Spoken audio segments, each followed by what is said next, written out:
individual commitment to a group effort, that is what makes a team work, a company work, a society work, a civilization work. Vince Lombardi.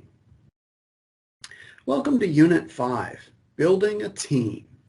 In this unit, there are readings, videos, and an activity that will help you discover some of the aspects of being the leader of a great team. The first reading is called The Secret of Great Groups from Bennis. And in this reading, you'll discover a variety of characteristics of what makes a great group, what that group will look like, and what's at the heart of every great group. And one key ingredient that's at the heart of every great group is what's called a shared dream. When the group works the dream together, they typically are able to manage conflict, and the team members and leader will often abandon their own individual ego in order to pursue this shared dream. Oftentimes, the leader of these great groups are protected from what are called the suits. These are the individuals who are perceived as maybe forcing a certain decision to have to occur. The great groups often tend to believe that there's some sort of enemy, some common enemy, maybe real or invented, that they're working against. But the key is they view themselves as the winning underdogs. They have the capability of winning against this invented or real enemy. Now, typically the great groups will have members that often have to pay a personal price. And in particular, leaders are often willing to make that personal sacrifice. Now, the reason that a great group can actually make a strong leader is that the leader gets its strength from the group. And the way they get that strength is by meticulously designing the group. They look at the individual characteristics of the individual team members and what they can contribute, and they are very purposeful about designing their group. Now, another aspect of great groups, according to Bennis, is that great groups are usually younger people. Now, this may or may not really be the case. Maybe the key is that they're young at heart. And another characteristic is that these great groups actually produce a product. They actually do something. They provide action. Now, the traits of the leaders of these great groups typically are that they will provide direction and meaning for the group. They will share the vision of the group. They will work that vision and allow the group to work together towards attaining that vision. They often find themselves in a place where they have to create and then sustain a certain level of trust with the team members. Sometimes the leaders of great groups are those who are willing to take a risk. And by taking the risk, they might find themselves in a position where they have to produce something, but they're not capable of doing it on their own. And they have to be curious about what the individual team members can offer and design the team to make this happen. And a final characteristic of the leader of a great group is that they really do provide a sense of hope. They truly make the team feel as though they can accomplish what is the intended goal. Your next activity is to watch a TED Talk by Amy Edmondson, in which she's discussing the concept of teaming, which is something a little bit different than being on a team. The reality is we're more often than not forced into temporary teams these days, as opposed to more permanent teams. In today's 24/7 global economy, we find ourselves moving from one team project to another, oftentimes with different team players being inserted along the way. How in the world do great leaders manage to achieve success when the team players are often changing and the assignments might be varied?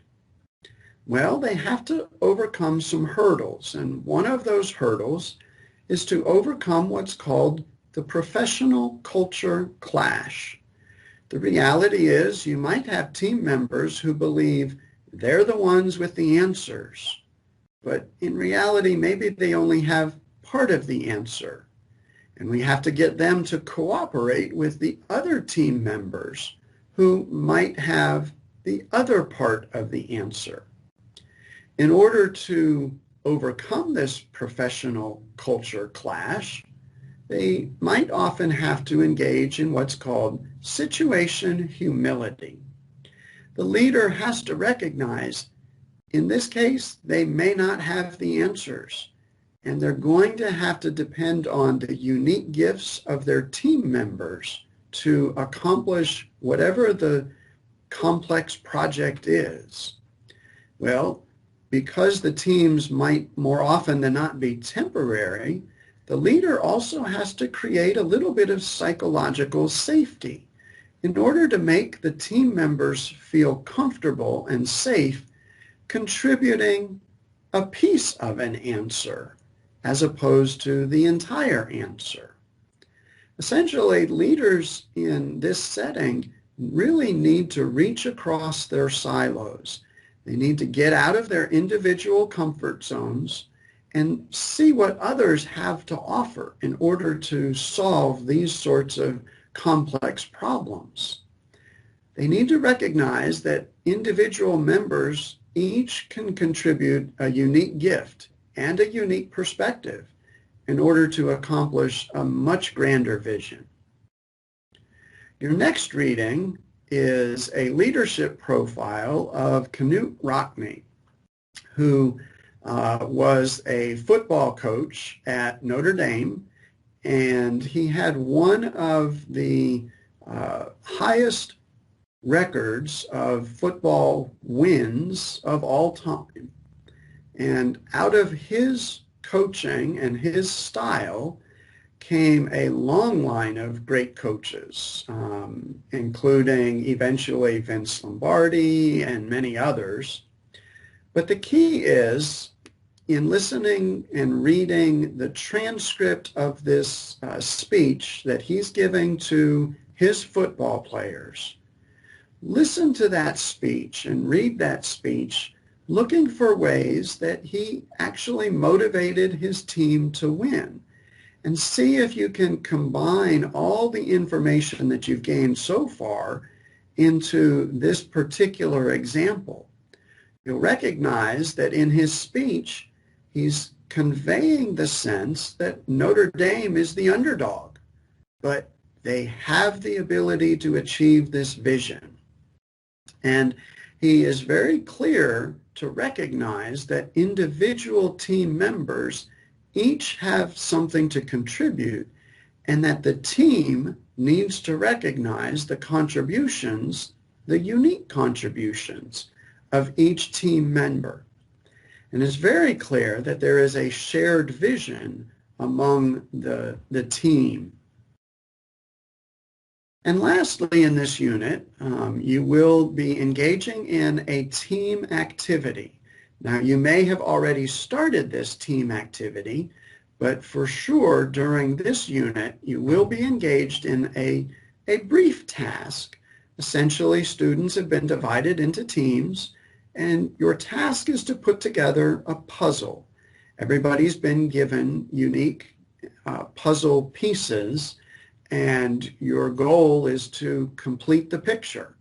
To figure out what the picture is that I have assigned to your group. So while the task may be simple, what I'm really asking you to reflect on is your experience, either as a team member or maybe you emerged as the team leader, and just provide a reflection on that activity. You're not necessarily going to be graded on whether you accomplish the task or not. The task is actually pretty easy. Your grade will be assigned on your reflection of your experience as a team and how well you have incorporated some of the information that you've gained so far in this class. So hopefully you'll begin to recognize through these readings and these activities that a great group, a team, typically works together when they have a leader that understands that they have a team of people with unique gifts and talents, and those leaders are the ones who are going to take the team and move them towards a shared vision.